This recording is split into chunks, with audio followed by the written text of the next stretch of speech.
اعوذ باللہ من الشیطان الرجیم بسم اللہ الرحمن الرحیم یا رب لک الحمد کما ینبغی لجلال وجہک وعظیم سلطانک اللہم صلی وسلم علی نبینا محمد رب اشرح لی صدری ویسر لی امری واحلل عقدۃ من لسانی یفقہوا قولی آمین ثم آمین۔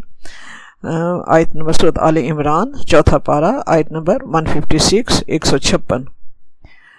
یا ایھا الذین آمنوا لا تکونوا کالذین کفروا وقالوا لاخوانہم اذا ضربوا فی الارض او كانوا غزا لو كانوا عندنا ما ماتوا وما قتلوا لیجعل اللہ ذلک حسرۃ فی قلوبہم واللہ یحیی ویمیت واللہ بما تعملون بصیر۔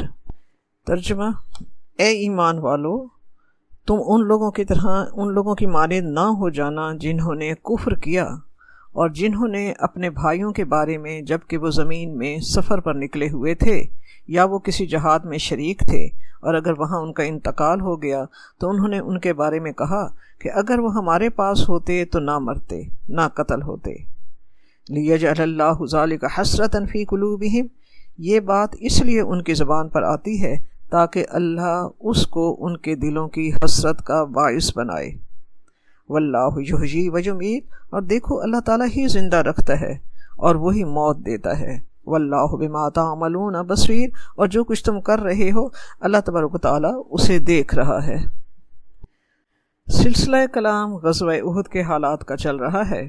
ان آیات کو اگر ہم غزوہ احد کے حالات کے پس منظر میں دیکھتے ہیں تو کفار سے مراد وہ منافقین ہیں جو خود بھی عین وقت پر مسلمانوں کا ساتھ چھوڑ کر اپنے گھروں کو واپس چلے گئے تھے۔ وہ خود تو جہاد سے منہ موڑ کر اپنے گھروں میں اپنی جانیں بچا کر بیٹھ گئے تھے، تو وہ باقی ان لوگوں کے معاملے میں جو انہی کے دوست تھے ان کے معاملے میں بھی وہ کہتے ہیں، جہاں انہیں اللہ تبارک تعالیٰ نے بھائی کہا، بھائی سے مراد یہاں دینی اخوت کے بھائی نہیں ہیں بلکہ ان جیسی سوچ رکھنے والے اور ان کے ساتھ اٹھنے بیٹھنے والے دیگر مسلمان ہیں۔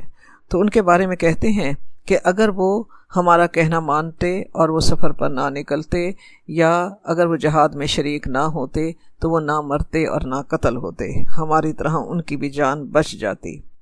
قرآن پاک آفاقی کتاب ہے، تو اس آیت میں اللہ تبارک و تعالیٰ ہم سب کو اور قیامت تک کے آنے والے اپنے مومن بندوں کو کفار جیسے فاسد اور باطل اعتقادات رکھنے سے منع فرما رہا ہے۔ ایسے خیالات اور ایسی باتیں کہ اگر کوئی سفر کے دوران مر جائے یا حالت جنگ میں مارا جائے تو اس کے بارے میں یوں کہنا کہ اگر وہ سفر پر نہ جاتا یا جنگ میں شریک نہ ہوتا تو نہ مرتا۔ تو اس آیت کے حوالے سے اللہ تبارک و تعالیٰ اپنے مومن بندوں کو کافروں جیسے فاسد اور باطل خیالات رکھنے سے منع فرما رہا ہے۔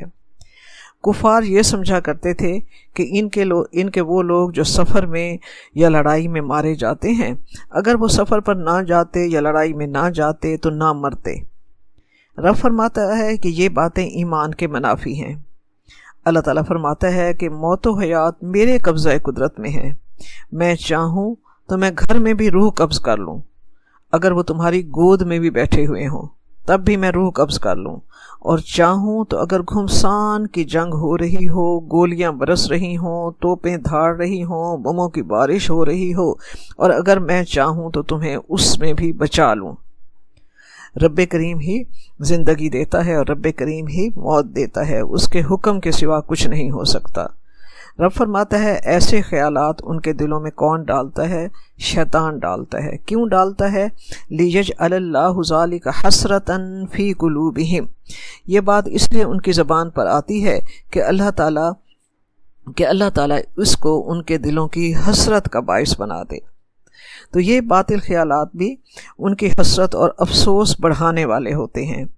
حدیث مبارکہ کے الفاظ ہیں کہ آپ صلی اللہ علیہ وآلہ وسلم نے فرمایا کہ کاش کا لفظ شیطان کے عمل کا دروازہ کھول دیتا ہے۔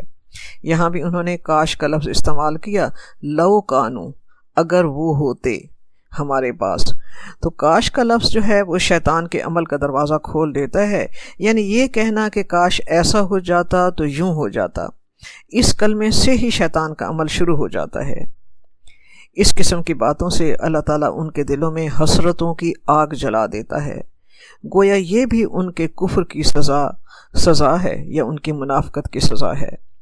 مومن کا تو یہ یقین کامل ہوتا ہے کہ جو ہوا وہ اس لیے ہوا کہ اللہ تبارک و تعالیٰ کو ایسا ہونا منظور تھا، یہ اللہ کا حکم تھا، اس کی حکمتیں اسے ہی معلوم ہیں، ہم اس کی حکمت کا اندازہ نہیں کر سکتے۔ ہم اس آیت میں دیکھتے ہیں کہ منافقین کے تبصرہ کرنے کا انداز بالکل غیر مفید، پچھتاوا پیدا کرنے والا انداز ہے۔ دوسری طرف ہم دیکھتے ہیں کہ قرآن پاک کے ذریعے اللہ تبارک و تعالیٰ جو سوچ مومن کو عطا کرتا ہے وہ سوچ کتنی تعمیری، کتنی مثبت اور کتنی مفید اور کتنی سبق آموز ہوتی ہے۔ رب کریم فرما رہا ہے واللہ یحیی و یمیت، اللہ ہی زندہ کرتا ہے اور اللہ ہی مارتا ہے، اور جو کچھ تم کر رہے ہو واللہ بما تعملون بصیر، اور جو کچھ تم عمل کرتے ہو اللہ اسے دیکھنے والا ہے۔ ہم اپنے آپ کو ہم بھی مسلمان سمجھتے ہیں، کلمہ گو ہیں ہم، لیکن ہم اپنے ایمان کو ٹٹولیں کہ کیا کسی واقعے پر، کسی کی موت پر جب ہم تبصرہ کرتے ہیں تو ہمارا تبصرہ کرنے کا انداز کیا ہوتا ہے؟ کیا ہم اسے حکم ربی کر کے اللہ کی رضا پر راضی رہتے ہیں، یا ہم بھی انہی منافقین کی طرح تبصرہ کرتے ہیں؟ بالکل ایسا ہی ہوتا ہے، شیطان ہمیں بھی اس وقت بہکا دیتا ہے۔ کسی کی موت پر تبصرہ کرتے ہوئے ہماری زبان سے بھی بعض اوقات یہی نکلتا ہے کہ دیکھیں اس ہاسپٹل میں نہ جاتی، وہاں تو یہ نہیں ہے، وہ نہیں ہے، اگر بہت اچھے ڈاکٹر یا فلاں ڈاکٹر کے پاس چلی جاتی تو وہ بچ جاتی۔ تو ہم بھی اپنی کم علمی میں اپنی تدبیر سے تقدیر کا مقابلہ کر رہے ہوتے ہیں، جبکہ تدبیر سے تقدیر کا مقابلہ نہیں ہو سکتا۔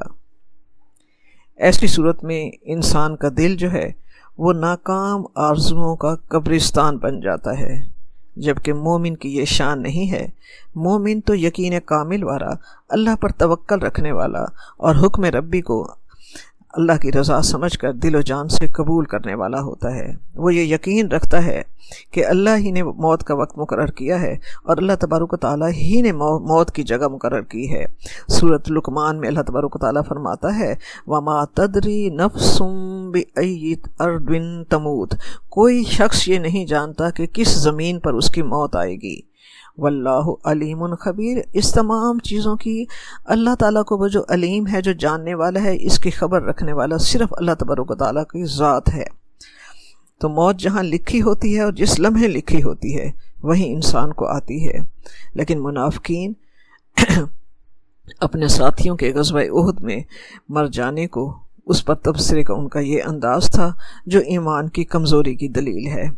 آیت نمبر 157، آیت نمبر 157، رب کریم اس میں فرما رہا ہے وَلَئِن قُتِلْتُمْ فِي سَبِيلِ اللَّهِ أَوْ مُتُّمْ، اگر تم اللہ تعالیٰ کی راہ میں قتل ہو جاؤ یا ویسے ہی تمہیں موت آ جائے، لَمَغْفِرَةٌ مِّنَ اللَّهِ وَرَحْمَةٌ خَيْرٌ مِّمَّا يَجْمَعُونَ، تو اللہ تعالیٰ کی طرف سے جو مغفرت اور رحمت تمہیں ملے گی وہ کہیں بہتر ہے ان چیزوں سے جو یہ جمع کر رہے ہیں۔ تو رب کریم اس آیت میں یہ فرما رہا ہے کہ پہلے تو یہ ضروری نہیں ہے کہ جو گھر پر رہے گا وہ مرے گا نہیں، تو یہ بات ضروری نہیں ہے کہ جو گھر پر رہے گا وہ مرے گا نہیں، اور جو میدان جنگ میں جائے گا وہ ضرور مرے گا۔ تو اللہ تبارک و تعالیٰ فرماتا ہے کہ اگر ایک لمحے کے لیے یہ سوچ بھی لیں، اس بات کو سچ بھی تسلیم کر لیا جائے کہ جو میدان جنگ میں جائے گا وہ مرے گا، جو گھر میں بیٹھا ہوگا وہ نہیں مرے گا، فرض کیا اس کو تسلیم کر لیا جائے کہ جو میدان جنگ میں گیا وہ مر گیا، تو رب کریم فرماتے ہیں کہ اگر ایسا بھی ہے تو یہ سودا تو بہت نفع کا سودا ہے۔ میدان جنگ میں شہادت کی موت مرنا تو بہت نفع کا سودا ہے۔ اس جہان فانی کے بدلے میں اللہ تعالیٰ کی مغفرت اور رحمت مل جاتی ہے، اسے یہ مل جاتی ہے تو پھر اور کیا چاہیے مومن کو؟ اگر بندہ دنیا میں 10-15 سال اور جی لے تو بھی کیا جمع کر لے گا، لیکن جب اللہ تعالیٰ کی شہادت کی موت اس کے نصیب میں آتی ہے تو اس سے بڑی سعادت اور کیا ہوتی ہے مومن کے لیے؟ چند روزہ زندگی کے بدلے میں اسے ابدی زندگی میں رب کی رحمتوں اور رب کی بخشش کے خزانے مل جاتے ہیں۔ سچی بات تو یہ ہے کہ اللہ تعالیٰ کی نافرمانی والی زندگی سے بہتر ایسی موت ہے جو اللہ تعالیٰ کی رحمت کے ساتھ آئے، اللہ تعالیٰ کے راستے میں آئے۔ آیت نمبر 158 ہے وَلَئِن مُتُّمْ أَوْ قُتِلْتُمْ لَإِلَى اللَّهِ تُحْشَرُونَ، اور اگر چاہے تم مرو یا قتل ہو، بہرحال اللہ تعالیٰ ہی کے پاس اکٹھے کیے جاؤ گے۔ وَلَئِن مُتُّمْ أَوْ قُتِلْتُمْ لَإِلَى اللَّهِ تُحْشَرُونَ، اگر چاہے تم مرو یا قتل ہو، بہرحال اللہ تعالیٰ ہی کے پاس جمع ہوگے۔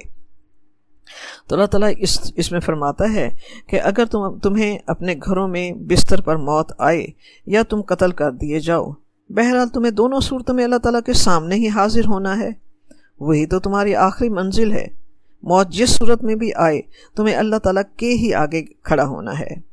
تو زندگی کا فائدہ تو بس یہی ہے کہ انسان زندہ رہ کر اپنی زندگی کا فائدہ تو بس یہی ہے کہ اگر انسان لمبی زندگی جیتا ہے، زندہ رہ کر وہ اپنی محنت اور مشقت سے اگر کچھ مال و متاع اکٹھا بھی کر لیتا ہے اور چند روزہ زندگی سے اس کا فائدہ اٹھا لے، بس یہی فائدہ ہے زندگی کا۔ اور یہ بھی ممکن ہے کہ جن چیزوں کو وہ کمال محنت سے جمع کرتا ہے اس سے فائدہ اٹھا ہی نہ سکے، کیونکہ دنیا کی تو کوئی چیز ایسی نہیں ہے جس سے خالص نفع ہی نفع ہو، نقصان نہ ہو۔ مگر سوچئے اللہ تعالیٰ کی راہ میں مرنا نفع ہی نفع ہے۔ موت چاہے کہیں آئے، جانا تو اللہ تعالیٰ ہی کے پاس ہے، پھر اللہ تعالیٰ کی راہ ہی میں کیوں نہ مرو، جو دنیا و ما فیہا سے بہتر ہے، جو رب کی رحمتوں اور مغفرتوں کا خزانہ ہے۔ صحیح مسلم میں حدیث مبارکہ ہے کہ آپ صلی اللہ علیہ وآلہ وسلم نے فرمایا کہ شہید کی روحیں سبز رنگ کے پرندوں کے قالب میں ہیں، وہ جنت میں جس جگہ چاہیں چرتی چگتی اڑتی پھرتی ہیں، پھر ان قندیلوں پر آ کر بیٹھ جاتی ہیں جو عرش کے نیچے لٹک رہی ہیں۔ شہادت کی موت کا یہ بہترین اجر ہے۔ شہید کی جو موت ہے وہ قوم کی حیات ہے۔ حقیقت تو یہی ہے کہ قوموں کی بقا کے لیے جہاد جو ہے وہ انتہائی ضروری ہے۔ آیت نمبر 159 159 فَبِمَا رَحْمَةٍ مِّنَ اللَّهِ لِنْتَ لَهُمْ فَبِمَا رَحْمَةٍ مِّنَ اللَّهِ لِنْتَ لَهُمْ، اے نبی صلی اللہ علیہ وآلہ وسلم، یہ تو اللہ تعالیٰ کی رحمت ہے کہ آپ ان کے حق میں بہت نرم ہیں۔ وَلَوْ كُنْتَ فَظًّا غَلِيظَ الْقَلْبِ لَانفَضُّوا مِنْ حَوْلِكَ، اور اگر آپ صلی اللہ علیہ وآلہ وسلم تند خو اور سخت دل ہوتے تو یہ آپ صلی اللہ علیہ وسلم کے ارد گرد سے منتشر ہو جاتے۔ فَاعْفُ عَنْهُمْ، پس آپ ان سے درگزر کیجئے، وَاسْتَغْفِرْ لَهُمْ، ان کے لیے مغفرت طلب کیجئے، وَشَاوِرْهُمْ فِي الْأَمْرِ، اور معاملات میں ان سے مشورہ لیتے رہیں۔ فَإِذَا عَزَمْتَ فَتَوَكَّلْ عَلَى اللَّهِ، پھر جب آپ صلی اللہ علیہ وآلہ وسلم فیصلہ کر لیں تو اب اللہ تعالیٰ پر ہی توکل کریں۔ إِنَّ اللَّهَ يُحِبُّ الْمُتَوَكِّلِينَ، یقیناً اللہ تعالیٰ توکل کرنے والوں کو پسند فرماتا ہے۔ جب کسی قوم پر اللہ تبارک و تعالیٰ کی رحمت ہوتی ہے تو اللہ تعالیٰ اس قوم کو نرم دل رحم دل لیڈر عطا کرتا ہے۔ رب کریم فرما رہا ہے کہ ہم نے اپنی رحمت سے آپ کو نرم دل بنایا ہے۔ آپ صلی اللہ علیہ وسلم اگر نرم دل ہیں تو یہ جہاں دوسروں کے لیے رحمت ہے وہاں اس لیڈر کے لیے بھی رحمت ہوتی ہے اللہ تعالیٰ کی کہ اللہ تعالیٰ نے اسے نرم دل بنایا ہے، کیونکہ حقیقت یہ ہے کہ سخت دل لوگ بہت جلد تھک جاتے ہیں، جو نرم مزاج ہوتے ہیں وہ دیر تک کام کرتے رہتے ہیں۔ لینا کا مطلب ہے کھجور کا نرم خوشہ۔ تو رب کریم یہاں فرما رہا ہے کہ اے نبی صلی اللہ علیہ وآلہ وسلم، یہ آپ پر میری خاص رحمت ہے کہ میں نے آپ صلی اللہ علیہ وسلم کو ان لوگوں کے معاملے میں بہت نرم دل بنایا ہے۔ اگر آپ تند مزاج اور سخت دل ہوتے تو یہ لوگ آپ صلی اللہ علیہ وسلم کے قریب سے بھاگ جاتے۔ یہ اللہ تعالیٰ کی رحمت کی جلوہ نمائی ہی تو ہے کہ ان قصورواروں کو جن کی وجہ سے فتح شکست میں بدل گئی، انہیں سزا دینا تو کجا، سرزنش تک بھی نہ کی، بلکہ ان سے لطف و محبت سے پیش آنا یہ رب کریم کی وہ رحمت ہے جس سے اللہ تعالیٰ نے اپنے محبوب حضرت محمد صلی اللہ علیہ وآلہ وسلم کو بھی متصف فرمایا ہے۔ حضرت عائشہ رضی اللہ تعالیٰ عنہا سے روایت ہے کہ آپ صلی اللہ علیہ وآلہ وسلم نے فرمایا، اللہ تعالیٰ مہربان ہے، نرمی کو پسند فرماتا ہے، وہ نرمی پر اتنا دیتا ہے جتنا سختی پر نہیں دیتا۔ صحیح مسلم میں یہ حدیث ہے۔ تو اللہ تعالیٰ فرما رہا ہے اپنے پیارے حبیب سے فاعف عنہم، کہ اے میرے پیارے حبیب، یہ جو تمہارے صحابہ کرام ہیں یہ میری مخلوق ہیں، تم انہیں معاف فرما دو، ان کی غلطیوں سے درگزر کر دو، ان کے ساتھ نرمی کا معاملہ رکھو، ان کی غلطیوں پر ان پر گرفت نہ کرو، بلکہ کیا کرو، واستغفر لہم، بلکہ اللہ سے یعنی مجھ سے ان کی غلطیوں کے لیے معافی مانگو، یعنی ان کی غلطیوں کی معافی کی اے حبیب آپ مجھ سے درخواست کریں، ان کے لیے دعا مانگیں کہ میں بھی ان سے راضی ہو جاؤں۔ سبحان اللہ، کیا مقام ہے صحابہ کرام رضی اللہ عنہم کا، اور کتنا بلند مقام ہے ہمارے پیارے حبیب حضرت محمد صلی اللہ علیہ وآلہ وسلم کا، اور کیا کہنے اللہ تبارک و تعالیٰ کی اس رحمت کے جو اللہ تعالیٰ نے اپنے پیارے حبیب حضرت محمد صلی اللہ علیہ وآلہ وسلم کے ذریعے اپنی سب مخلوق پر کی۔ انہیں دل کی نرمی عطا کر کے اللہ تعالیٰ نے یہ رحمت اپنے حبیب کے ذریعے اپنی سب مخلوق پر کی کہ گناہ گاروں کے گناہ بخشوانے کے لیے، ہمارے دکھ درد دور کرنے کے لیے اللہ تعالیٰ نے اپنے حبیب حضرت محمد صلی اللہ علیہ وسلم کی دعا کو وسیلہ اور واسطہ بنایا۔ صحیح مسلم میں ہے، حضرت جریر رضی اللہ عنہ سے روایت ہے کہ آپ صلی اللہ علیہ وآلہ وسلم نے فرمایا، جو نرمی کی صفت سے محروم کیا گیا وہ ساری خیر سے محروم کیا گیا۔ اور اب سنن ابو داود میں ہے کہ سخت گو اور درشت خو آدمی جنت میں نہیں جائے گا۔ رب کریم نے اپنے پیارے حبیب کو کے بارے میں فرمایا، وَمَا أَرْسَلْنَاكَ إِلَّا رَحْمَةً لِلْعَالَمِينَ، ہم نے نہیں مگر آپ کو بنا کر بھیجا ہے تمام جہان والوں کے لیے رحمت۔ یہ اللہ تعالیٰ کی رحمت ہے کہ اللہ تعالیٰ نے اپنے پیارے حبیب میں نرم دلی رکھی، اور آپ صلی اللہ علیہ وسلم کی اخلاق کی گواہی اللہ تبارک و تعالیٰ نے قرآن پاک میں دی، اِنَّكَ لَعَلَىٰ خُلُقٍ عَظِيمٍ۔ سورۃ قلم میں یہ ہے کہ اے نبی صلی اللہ علیہ وسلم، آپ بے شک اخلاق کے بلند ترین درجے پر ہیں۔ مسند احمد میں ہے حدیث مبارکہ کہ آپ صلی اللہ علیہ وسلم نے ابو امامہ رضی اللہ عنہ کا ہاتھ پکڑ کر فرمایا، اے ابو امامہ، بعض مومن ایسے ہیں جن کے لیے میرا دل تڑپ اٹھتا ہے۔ یہ آیت ٹھیک، اور آپ صلی اللہ علیہ وسلم کے بارے میں یہ آیت جو قرآن پاک میں اللہ تبارک تعالیٰ نے فرمائی، یہ بالکل اس آیت جیسی ہے۔ رب کریم نے اپنے پیارے حبیب کے لیے فرمایا، لَقَدْ جَاءَكُمْ رَسُولٌ مِّنْ أَنفُسِكُمْ عَزِيزٌ عَلَيْهِ مَا عَنِتُّمْ حَرِيصٌ عَلَيْكُمْ بِالْمُؤْمِنِينَ رَءُوفٌ رَحِيمٌ۔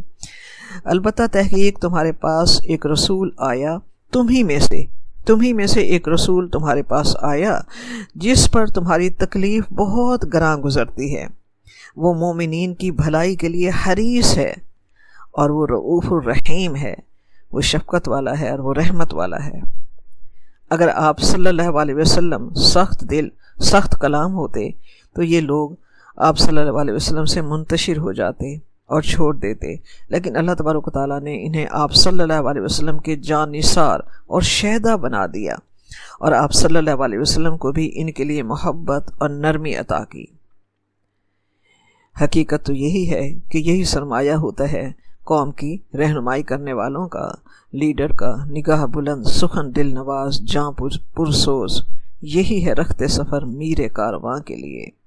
اللہ تعالیٰ نے اپنے پیارے حبیب میں رہنمائی کی، امامت کی اور رسالت اور نبوت کی تمام صفات سے متصف کیا، اور رحمت کی صفت بھی اللہ تعالیٰ نے اپنے پیارے حبیب کو عطا کی۔ یہ اللہ تعالیٰ کی رحمت ہے کہ اللہ تعالیٰ نے ہمارے نبی حضرت محمد صلی اللہ علیہ وآلہ وسلم کو نرم دلی عطا کی۔ یہ اللہ تعالیٰ کا ہم پر کرم اور اللہ تعالیٰ کی ہم پر رحمت ہے۔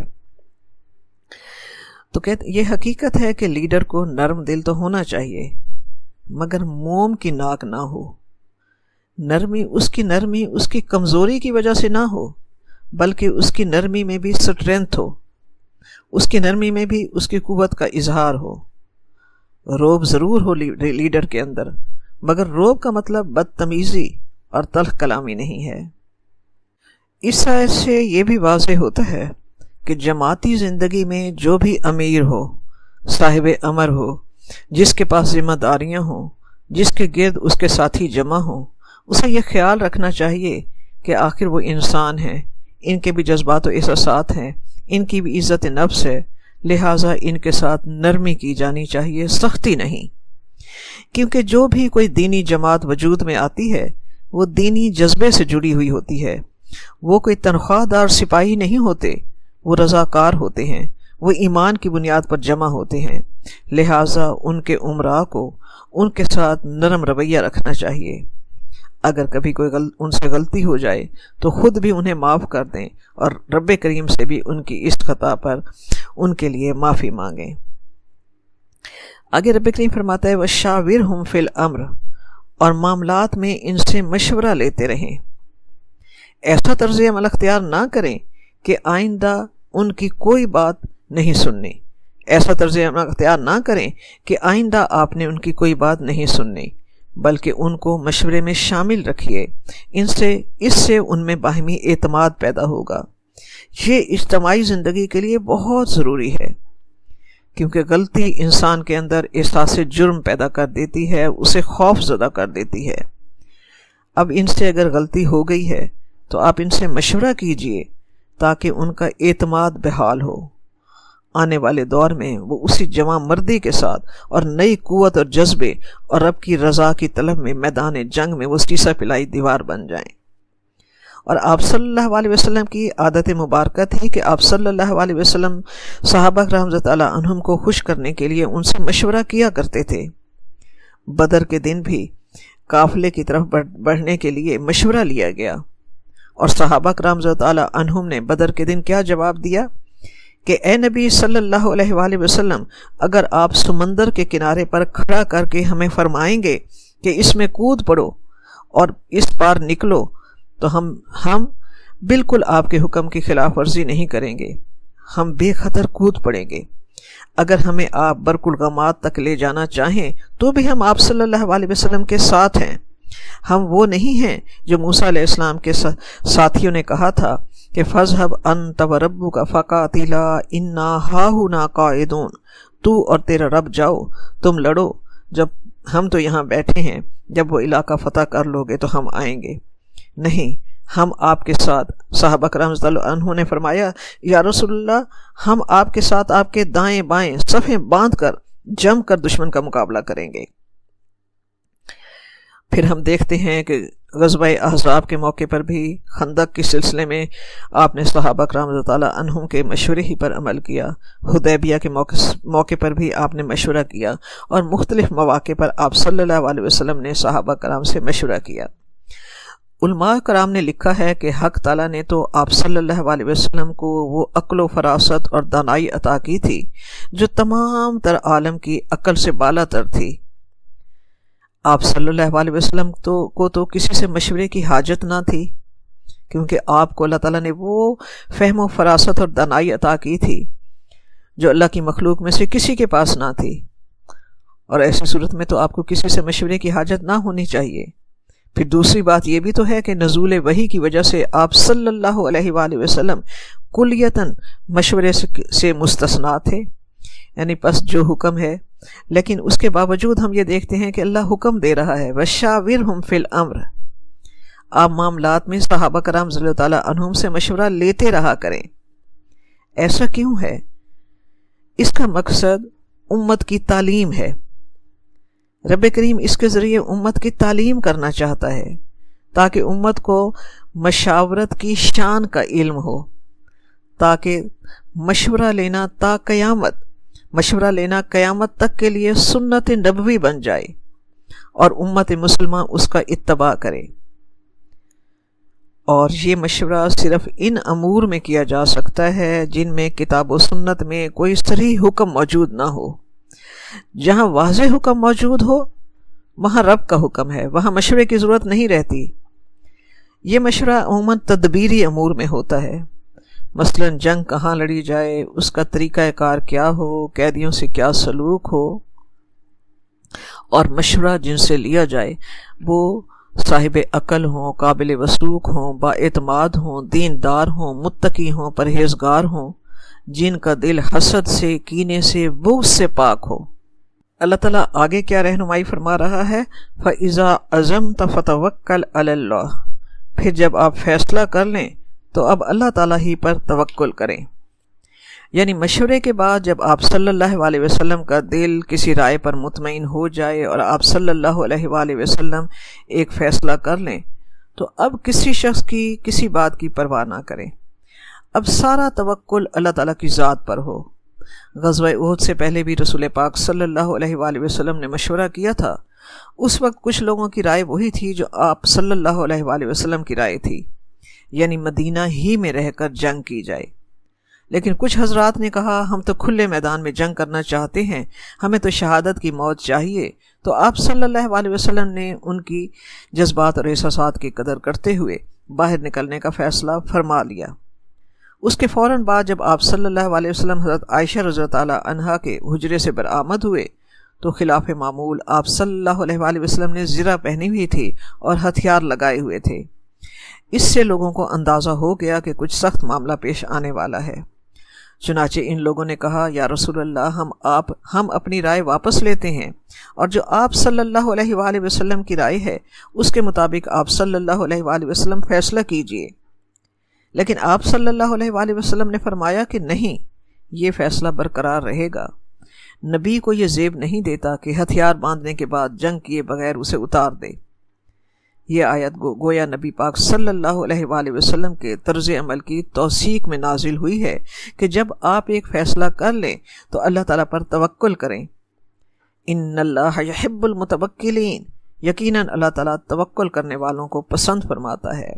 اللہ تعالیٰ پر بھروسہ کرنے والوں کو اللہ پسند فرماتا ہے۔ آیت نمبر 160 ہے ان ینصرکم اللہ فلا غالب لکم، اے مسلمانوں دیکھو اگر اللہ تمہاری مدد کرے گا تو تم پر کوئی غالب نہیں آ سکتا۔ وَإِن يَخْذُلْكُمْ فَمَنْ ذَا الَّذِي يَنْصُرُكُمْ مِنْ بَعْدِهِ، اور اگر وہ تمہیں چھوڑ دے اور تمہاری مدد سے وہ ہاتھ کھینچ لے تو کون ہے جو تمہاری مدد کرے گا اس کے بعد؟ وَعَلَى اللَّهِ فَلْيَتَوَكَّلِ الْمُؤْمِنُونَ، اور اللہ ہی پر توکل کرنا چاہیے ایمان والوں کو۔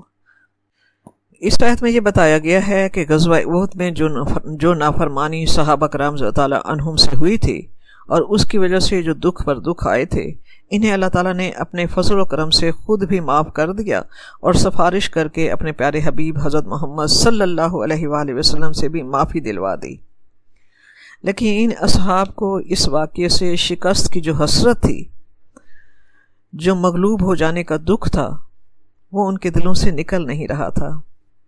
تو اللہ تعالیٰ یہ حسرت مغلوبیت ان کے دلوں سے اتارنے کے لیے اللہ تعالیٰ انہیں بہت ہی انتہائی کارآمد بات یہاں بتا رہا ہے کہ تم منافقین اور گمراہ کرنے والوں کے غلط پروپیگنڈے میں نہ پھنسو، یہ تمہیں مایوسی کی طرف لے جائیں گے۔ دل میں یہ یقین رکھو کہ فتح و شکست کا انحصار نہ تو لشکر کی تعداد اور کثرت پر ہے اور نہ ہی تمہاری بہادری پر ہے اور نہ ہی سامان جنگ کی زیادتی پر ہے، بلکہ فتح و کامرانی کا انحصار صرف اور صرف اللہ تبارک و تعالیٰ کی مدد اور نصرت پر ہے۔ اس لیے تم اللہ تبارک و تعالیٰ کی اطاعت پر اپنے قدموں کو جما دو، اس کی مدد اور اس نصرت پر کامل یقین رکھو۔ تم اپنے ضعف اور دشمن کی قوت پر تمہاری نظر نہ ہو، بلکہ اللہ تعالیٰ کی قدرت، اس کی طاقت پر مکمل اعتماد ہو کہ اگر وہ مدد کرے تو تم پر کوئی غالب نہیں آ سکتا۔ گزشتہ تاریخ ہمیں بتاتی ہے کہ غزوہ بدر کے حالات سے ایسے ہی معجزات سے رب کریم کی مدد آئی کہ لوگ حیران رہ گئے، کہاں 313 کا لشکر اور کہاں اتنا کثیر لشکر تمام تر ساز و سامان اور اسلحے کی کثرت کے ساتھ۔ لیکن اللہ تعالیٰ کی حکمت یہ ہوئی کہ قریش جب آئے بدر کے میدان میں تو انہوں نے پہلے ہی اپنے لیے بہت بہترین جگہ دیکھ کر اپنے وہاں ڈیرے ڈال دیے۔ جو زمین سخت تھی، چکنی تھی، مضبوط تھی، اس پر انہوں نے ڈیرے ڈال دیے تاکہ تیزی سے بھاگ دوڑ ہو سکے، کیونکہ جنگ میں تیز حرکت سب سے زیادہ اہمیت رکھتی ہے۔ مسلمانوں کے حصے میں جو جگہ آئی وہ بہت ریتلی تھی، جس میں بھاگ دوڑ کافی مشکل تھی۔ ریت پر چلتے تو ان کے پاؤں اس میں دھنس جاتے، اگلا قدم بہت تیزی سے نہ اٹھتا۔ اس سے ایک خدشہ تھا کہ مسلمان بھاگ دوڑ کے لائق نہیں رہیں گے، تیز حرکت کے مواقع مسلمانوں کو بہت کم نصیب ہوں گے، اور جنگ میں جبکہ تیز حرکت بہت اہمیت رکھتی ہے۔ اب رب کریم کی مدد دیکھیے کہ جنگ سے ایک رات پہلے بارش رب کریم کے حکم سے آ گئی۔ جو زمین ریتلی تھی وہ سخت ہو گئی، اور جو زمین سخت تھی وہ کیچڑ بن گئی۔ قریش ایک قدم اٹھاتے تو منہ کے بل گرتے۔ یہ ہوتی ہے اللہ کی نصرت اور مدد، کہ جو ان کی مضبوط چال تھی وہ انہیں پر الٹ دی گئی۔ فرمایا جب اللہ کی نصرت، اللہ کی مدد آتی ہے تو یوں آتی ہے کہ کسی کے وہم و گمان میں بھی نہیں ہوتا۔ جب وہ مدد پر آ جائے تو کوئی غالب نہیں آ سکتا تم پر۔ وَإِن يَخْذُلْكُمْ، اور اگر اللہ تمہیں چھوڑ دے، یعنی اگر اللہ فیصلہ کر دے کہ تمہیں سزا دینی ہے اور وہ تمہیں چھوڑ دے اور تمہاری مدد نہ کرے، تو اس کے بعد کوئی بھی تمہاری مدد نہیں کرے گا۔ اللہ کی مدد کے لیے 4 کام بہت ضروری ہیں۔ مومنین کے اندر یہ 4 صفات ہوں گی تو اللہ تعالیٰ کبھی بھی انہیں تنہا نہیں چھوڑے گا۔ نمبر 1، اللہ اور اس کے رسول کی اطاعت۔ نمبر 1، اللہ اور اس کے رسول کی اطاعت۔ نمبر 2، کافروں سے دلی محبت نہ رکھی جائے۔ نمبر 3، امر بالمعروف اور نہی عن المنکر کا کام مومن کرتا رہے۔ نمبر 4، آپس میں اتحاد، اتفاق ان کے اندر قائم رہے۔ اگر ان 4 میں سے ایک صفت بھی نہ ہو تو اللہ تعالیٰ ساتھ چھوڑ دیتا ہے۔ کیا تم یہ سمجھتے ہو، رب فرما رہا ہے، کیا تم یہ سمجھتے ہو کہ اللہ تعالیٰ کی مدد غیر مشروط ہے، کہ تم اللہ تعالیٰ سے جتنے بھی دور ہوتے جاؤ گے، تم جو چاہو کرتے پھرو، اللہ کی مدد مجبور ہے کہ وہ مسلمانوں پر ہی ہو؟ نہیں، اللہ کی مدد مشروط ہے۔ کس چیز پر؟ اللہ سے مضبوط تعلق پر، ایمان کی پختگی پر، اللہ کی اطاعت پر۔ جب تم نے اللہ تعالیٰ کے رسول کے حکم کی نافرمانی کی تو اللہ تعالیٰ نے اپنی بھیجی ہوئی نصرت واپس کھینچ لی اور تمہاری فتح شکست میں بدل گئی، کیونکہ اگر وہ چھوڑ دے تو کون ہے جو تمہاری مدد کرے؟ اگر وہ چھوڑ دے تو کون ہے جو تمہاری مدد کرے؟ آیت نمبر 161 161 وَمَا كَانَ لِلنَّبِيِّ أَن يَغُلَّ، اور کسی نبی کی یہ شان نہیں ہے کہ وہ خیانت کرے۔ وَمَن يَغْلُلْ يَأْتِ بِمَا غَلَّ يَوْمَ الْقِيَامَةِ، اور جو کوئی خیانت کرے گا تو وہ اپنی خیانت کی ہوئی چیز سمیت حاضر ہوگا قیامت کے دن۔ ثُمَّ تُوَفَّىٰ كُلُّ نَفْسٍ مَا كَسَبَتْ وَهُمْ لَا يُظْلَمُونَ، پھر ہر جان کو پورا دے دیا جائے گا جو کچھ اس نے کمایا ہوگا اور اس پر کچھ ظلم نہ ہوگا۔ غل کا مطلب ہے خیانت یا چوری کرنا، اور خیانت اور چوری ہوئی مال غنیمت یا مشترکہ مال میں سے کرنا، کیونکہ اس میں چوری یا خیانت کرنا تمام کے تمام لوگوں کی چوری ہوگی، کیونکہ وہ تمام لوگوں میں تقسیم ہونا ہوتا ہے۔ تو اس آیت کے متعلق ہے کہ آپ صلی اللہ علیہ وسلم نے درہ چھوڑ کر جانے والوں کو جنگ کے بعد بلایا اور پوچھا، تم نے ایسا کیوں کیا؟ حکم کے باوجود تم نے اپنی ڈیوٹی والی جگہ کو کیوں چھوڑا؟ آپ صلی اللہ علیہ وسلم نے فرمایا کہ تمہیں مجھ سے کوئی بدگمانی تھی، یا میرے متعلق کسی خیانت کا گمان تھا تمہیں کہ شاید میں تمہیں مال غنیمت میں سے پورا حصہ نہ دوں، اس لیے تم نے خود اتر کر مال غنیمت کو لوٹنا شروع کر دیا؟ اگر تمہیں مجھ پر بھروسہ ہوتا کہ تمہیں پورا حق مل جائے گا تو تم خود آ کر مال غنیمت پر یوں نہ جھپٹ پڑتے۔ جبکہ آپ صلی اللہ علیہ وسلم کا فرمان مبارک ہے، بل ظننتم اننا نغل ولا نقسم لکم، تم نے یہ گمان کیا تھا کہ ہم خیانت کریں گے اور ہم مال غنیمت کو تم میں پورا تقسیم نہیں کریں گے۔ تو اللہ تبارک و تعالی نبی صلی اللہ علیہ وسلم کے بارے میں، اس خیال کے بارے میں اللہ تعالیٰ خود شہادت اللہ تعالیٰ دیتا ہے کہ نبی کی یہ شان ہی نہیں ہے کہ وہ خیانت کرے۔ نبی کی یہ شان ہی نہیں ہے کہ وہ کسی مال میں، یہاں تک کہ مال غنیمت کے مال میں خیانت کرے، یہ اس کی شان نہیں ہے۔ حالانکہ اس صورت میں جبکہ سورۃ انفال جو 2 ہجری میں نازل ہوئی، جنگ بدر کے بعد مال غنیمت کی تقسیم کا حکم اللہ تعالیٰ کی طرف سے آ چکا تھا، تو کیسے ہو سکتا تھا کہ اللہ کا نبی اللہ تعالیٰ کے حکم کے خلاف کوئی خیانت کرے؟ تو اس آیت سے پتہ چلتا ہے کہ اللہ کے رسول اور رسولوں کے سردار ہر قسم کی خیانت اور بے جا طرفداری سے منزہ و مبرہ ہوتے ہیں۔ تو اس قسم کا گمان ہو ہی نہیں سکتا، اللہ کے نبی کی شان ہی نہیں ہے کہ وہ اجتماعی تقسیم میں کسی قسم کی خیانت کرے، وہ ان تمام چیزوں سے منزہ اور پاک ہوتے ہیں۔ آگے رب کریم تمام امت کو تعلیم دینے کے لیے رب کریم فرما رہا ہے وَمَن يَغْلُلْ يَأْتِ بِمَا غَلَّ يَوْمَ الْقِيَامَةِ، اور جو کوئی خیانت کرے گا تو وہ اپنی خیانت کی ہوئی چیز سمیت روز قیامت حاضر ہوگا۔ تو اللہ تعالیٰ نے پھر اس آیت میں امت مسلمہ کو اس جرم کی قباحت اور سزا بیان کر کے اس سے باز رہنے کا حکم دیا ہے، اور صحیح احادیث سے بھی اندازہ ہوتا ہے کہ مشترکہ مال سے چوری اور خیانت کتنا بڑا گناہ ہے۔ صحیح بخاری میں ہے کہ حضرت ابو ہریرہ رضی اللہ تعالیٰ عنہ فرماتے ہیں کہ ہمیں جنگ خیبر کی غنیمت میں سے سونا چاندی تو نہیں ملا، بس اونٹ، بکریاں اور کپڑے وغیرہ ملے۔ ایک شخص رفاع بن زید نے آپ صلی اللہ علیہ وآلہ وسلم کو ایک غلام تحفتاً دیا تھا، اس کا نام مدعم تھا۔ وہ آپ صلی اللہ علیہ وسلم کے ساتھ وادی قرا کی طرف جاتے ہوئے وہ آپ صلی اللہ علیہ وسلم کے ساتھ تھا۔ وہاں پہنچنے پر آپ کے غلام مدعم نے آپ صلی اللہ علیہ وسلم کو سواری سے آپ صلی اللہ علیہ وسلم کا غلام مدعم آپ صلی اللہ علیہ وسلم کو سواری سے اتار رہا تھا کہ ایک تیر اسے آ کر لگا، جس سے اس کی موت واقع ہو گئی۔ لوگوں نے کہا اسے جنت مبارک ہو۔ آپ صلی اللہ علیہ وآلہ وسلم نے فرمایا ہرگز نہیں، اس ذات کی قسم جس کے دست قدرت میں میری جان ہے، اس نے خیبر کے دن مال غنیمت کی تقسیم سے پہلے ایک چادر چرائی تھی جو آگ کے شعلے بن کر اسے لپٹ رہی ہے۔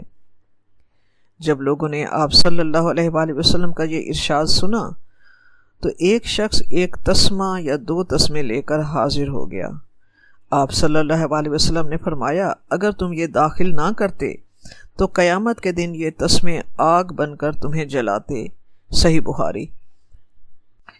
مسند احمد میں ہے کہ آپ صلی اللہ علیہ وآلہ وسلم نے قبیلہ ازد کے ایک شخص کو حاکم بنا کر بھیجا کہ زکوٰۃ وصول کر کے لے آؤ۔ جب وہ زکوٰۃ وصول کر کے آیا تو کہنے لگا یہ تو تمہارا مال ہے اور یہ مجھے تحفے میں ملا ہے۔ آپ صلی اللہ علیہ وآلہ وسلم منبر پر کھڑے ہو گئے اور فرمانے لگے کہ ان لوگوں کو کیا ہو گیا ہے کہ جب ہم انہیں کسی اجتماعی کام کے سلسلے میں بھیجتے ہیں تو آ کر کہتے ہیں کہ یہ تمہارا ہے اور یہ ہمارے تحفے کا ہے۔ یہ اپنے گھروں میں ہی بیٹھے رہتے تو پھر ہم دیکھتے کہ انہیں تحفہ کیسے دیا جاتا ہے، انہیں تحفہ دیا جاتا ہے یا نہیں۔ اس ذات کی قسم جس کے ہاتھ میں محمد صلی اللہ علیہ وآلہ وسلم کی جان ہے، تم میں سے کوئی بھی اس میں سے کوئی چیز اگر لے گا تو قیامت کے دن وہ اسے گردن پر اٹھائے ہوئے آئے گا۔ اونٹ ہے تو وہ چلا رہا ہوگا اور وہ اسے گردن پر لادے ہوئے ہوگا، گائے ہے تو وہ بول رہی ہوگی، بکری ہے تو وہ چیخ رہی ہوگی۔ آپ صلی اللہ علیہ وسلم نے اپنے ہاتھ مبارک اس قدر بلند کیے کہ بغلوں کی سفیدی ہمیں نظر آنے لگی، اور 3 مرتبہ آپ صلی اللہ علیہ وآلہ وسلم نے فرمایا اے اللہ کیا میں نے پہنچا دیا، کیا میں نے پہنچا دیا، اے اللہ کیا میں نے پہنچا دیا۔ اسی آیت کے آخر میں رب کریم فرماتا ہے ثم توفی کل نفس ما کسبت وہم لا یظلمون، پھر ہر جان کو اس کا پورا پورا دیا جائے گا جو اس نے کمایا ہوگا اور ان پر کچھ ظلم نہ ہوگا۔ آیت نمبر 162 ہے افمن اتبع رضوان اللہ کمن باء بسخط من اللہ ومأواہ جہنم وبئس المصیر، تو کیا بھلا وہ شخص جس نے اللہ کی رضا کی پیروی کی اس کی مانند ہے جو اللہ کے غضب اور غصے کو کما کر لوٹا، اس کا ٹھکانہ جہنم ہے، وہ بہت بری جگہ ہے۔ تو یہاں رب کریم فرما رہا ہے کہ 2 گروہوں کا آپ آپس میں تقابل کر کے سوچو کہ کیا وہ دونوں برابر ہو سکتے ہیں؟